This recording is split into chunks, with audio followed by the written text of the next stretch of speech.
Honestly, Luka, I've run out of words to describe you, man. The other night, Luka Doncic dropped 45 points, 11 rebounds, 13 assists, 3 steals, and 2 blocks. Only one player in the history of basketball has ever put up numbers like that before. That's Michael Jordan. Yeah, the guy that most people consider to be the GOAT, or many consider no lower than number 2. Yeah, Luka Doncic had that good of a night, just like him, against the Golden State Warriors. And here's the crazy thing about Luka. He doesn't just do this once in a while. This is just consistent for him. Did you know Luka has the 4th most 40-point triple-doubles in NBA history now? And he's only 25 years old.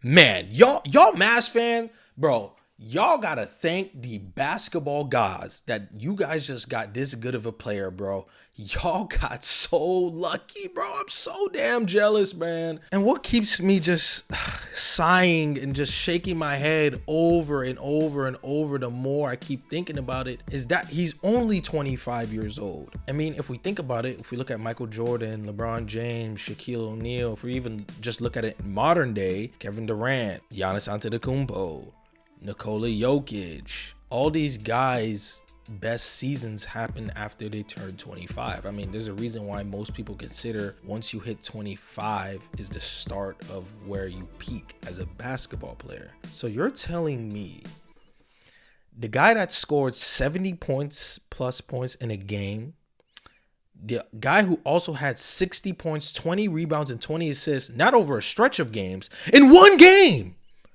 He had that in one game. That guy hasn't reached the best version of himself. Man, I feel sorry for the other 29 teams because you Mavs fans lucked out, man. I'm going to say it again. You guys lucked out, bro. To find a guy who's this complete as a basketball player who's only 25 years old is absolutely insane. He's putting up, once again, MVP numbers. And this season, considered by most, is a down year. He's averaging 28 and 9. And most Mavs fans would say this is a down year. Insane. Luka's just that crazy of a damn player. And him scoring 45 points wasn't even the most impressive thing I seen him do in that Warriors game. This pass is one of the greatest passes I've ever seen. And I don't think I'm over exaggerating it. Gafford sets him a screen and he attacks downhill. B-Pods rotates over. Draymond rotates over. And now the Golden State Warriors are now packing the floor on Luka Doncic's drive. And here's the thing. He attracts 2 on the ball as well while attacking the rim. Now, he jumps in the air. And what do you think he's going to do? Most think he's going to pass it to Spencer Dinwiddie. I mean, that's what Draymond and GP2 thought as well. I'm just going to let this play go and let's see what happens. My gosh, bro.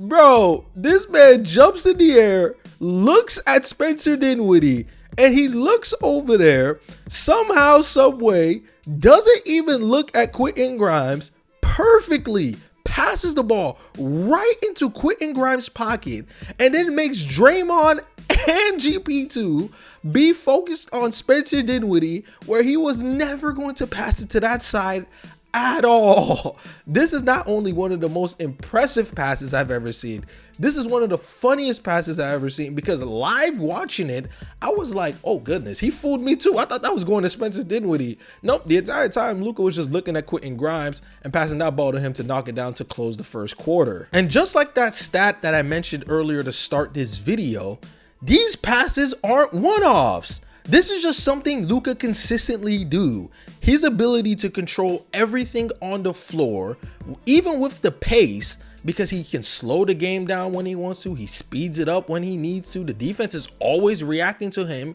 It's almost never the other way around, especially when it comes to his passing, because he's one of the best shovel passers in the NBA, one of the best kick out artists in the NBA. And just like that play you just saw, I think he is the best at just manipulating defenses with his eyes, because there's just too many plays, too many instances where he moves defenses in whatever way he wants them to move to make these slick ass passes that just always have you in awe. Just a complete maestro, just running an offense like a conductor leading an orchestra. Every pass, every cut to the open man, every hesitation dribble he does, it's all calculated. He's not the fastest guy on the court, but his pace at just being able to lull defenders and find those open avenues to find his teammates is some of the best you're ever going to see. To me, only him and Nikola Jokic has an argument to be the best passer in the NBA. Nobody else is in that conversation. And I don't think anybody's gonna give me any pushback for that take. And to be as good of a passer as Luka is, you have to demand at least some certain level of gravity, because to make some of these passes he's doing, you saw in that Golden State Warriors clip, you have to attract a lot of defensive attention. Because if you're not attracting that defensive attention, why would the defense play you the way they are? Because you're not that great of a scorer.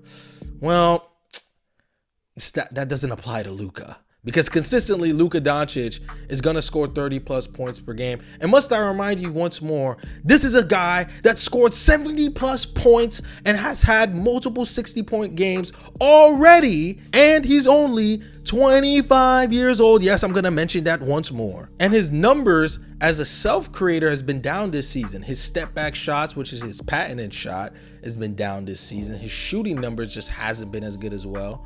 His mid-range specifically hasn't been good, but somehow, somewhere, still getting you that 28 points. It's not on the worst efficiency either, still about 58 true shooting, but he's not as efficient as he's been before, which is kind of crazy. The guy is still averaging 28 points on 58 true shooting, but yet we've seen better. Like last season, we've seen better. We're so accustomed to his greatness that even now, him being this great is still talked about as a low season or a slow start for Luka. Well, ever since he's been back, this is now his fourth 30-plus game in the last 5 games he's played. Yeah, this guy is insane. Insane. And the Mavs have now won 8 of the last 9 games, partly because of how great Luka's been playing.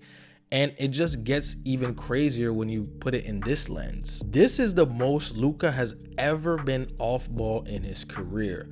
Even more off ball in his rookie season, when he was even having minutes where he came off the bench and was playing the shooting guard position. All that talk about Luka Doncic being this ball dominant guard, never wanting to share the limelight with his other players. No, he's doing that this season. He's doing that at such a high level that we're seeing Kyrie Irving having such a ridiculous season. We're seeing Najee Marshall, guys like Quentin Grimes even, have now stepped up their level of play this season, are now contributing to the Dallas Mavericks. This is the deepest team of Luka's entire tenure on the Dallas Mavericks. And it's for good reason, because the more Luka's been off ball, playing off the catch and attacking off these pinned down screens, it's helped this Magic teams greatly, because you're allowing the other players to get their touches in the game, which is not how it's been in the past season, because Luka's teams, let's be honest, they weren't that good. They weren't that good. So Luka Doncic had to do a lot of the carrying of the load for this offensive unit, especially because he just didn't have the roster that really made it so that they can make deep postseason runs. The Dallas Mavericks, once again, are looking like contenders. Honestly, you can even say they might even make the finals once more. After last season, a lot of people were thinking it was kind of a fluke for them to make it to the finals. Nah, were good last season, and honestly, I think they're even better this season. They're a legit championship contender to me. Now, will they be able to beat Dallas if they get another crack at it? That's a whole nother conversation. But if you have Luka Doncic playing this well, and when I'm talking about this well, he's not even playing as good as he was playing the past season.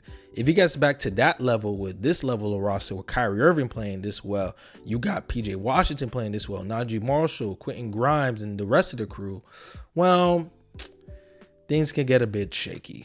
What do you guys think? Because I'm honestly just appalled at just the level of greatness of Luka Doncic. And let me know what you guys think. Do you guys genuinely think Luka Doncic can actually put himself in that MVP conversation if he improves his play in this later path of this regular season? Do you think the Mavs are going to be able to win the championship? Let me know that down in the comment section below. But with that all being said, check out these other two videos because your boy Dream Hoops is out, man. Peace.